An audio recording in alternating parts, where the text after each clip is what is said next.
This is TradeFlow News, bringing you relevant news and insights from around the world. TradeFlow News, enabling trade for SMEs and economies worldwide. These are some of the key topics that we will be looking into in today's program.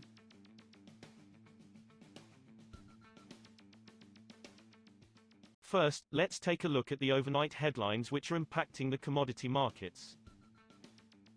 U.S. President Donald Trump said on Tuesday a ceasefire between Israel and Iran was now in place and asked both sides not to violate it, raising hopes of an end to the 12-day war even as deadly attacks were reported in both countries. Israeli Prime Minister Benjamin Netanyahu said Israel had agreed to Trump's ceasefire proposal, declaring that Israel had achieved its goal of removing Iran's nuclear and ballistic missile threat, but warning that it would respond forcefully to any violations, his office said. Writing on Truth Social earlier, Trump declared, "The ceasefire is now in effect. Please do not violate it." Oil tumbled 4%, global shares surged and the dollar dropped on Tuesday as U.S. President Donald Trump said a ceasefire between Israel and Iran was in place, a dramatic turnaround after the U.S. bombed Iran's nuclear sites over the weekend. Brent futures had already slid 7% on Monday and U.S. shares jumped after Iran made a token retaliation against a U.S. base and signaled it was done for now.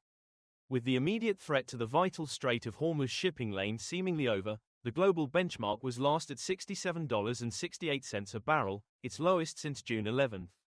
U.S. crude futures dropped 3.6% to $66.02 a barrel. Moving on to the top news in the energy sector. U.S. President Donald Trump urged his administration on Monday to boost drilling rates and market players to keep oil prices down amid fears that the aftermath of the U.S. attacks on Iran's nuclear facilities could cause energy prices to spike. Trump addressed the U.S. Department of Energy in a post on his Truth Social platform encouraging it to drill, baby, drill, and saying, "I mean now," despite no major oil disruptions after the bombings. In another post on the platform, Trump said in all caps, "Everyone, keep oil prices down, I'm watching. You're playing into the hands of the enemy, don't do it." Britain's industrial strategy made public on Monday will reduce green levies, lowering energy bills for thousands of companies to try to make steel companies and other manufacturers more competitive. Under the strategy for the decade 2025 to 2035, the government plans to cut the bills of electricity-intensive industry by up to 25% from 2027, which it said could benefit more than 7,000 businesses. The government has made boosting Britain's anemic growth a priority, but lawmakers and business leaders had highlighted the high energy costs many companies face as an obstacle. Next, we have the top news in metal markets. Copper prices on the London Metals Exchange and Shanghai Futures Exchange inched up on Tuesday as caution prevailed after U.S. President Donald Trump announced the Iran-Israel ceasefire.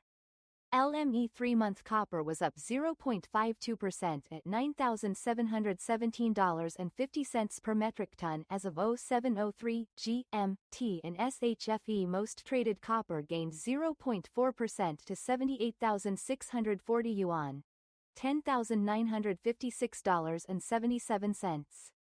In a post on his Truth Social site, Trump said a complete and total ceasefire between Israel and Iran would go into force with a view to ending the 12-day conflict.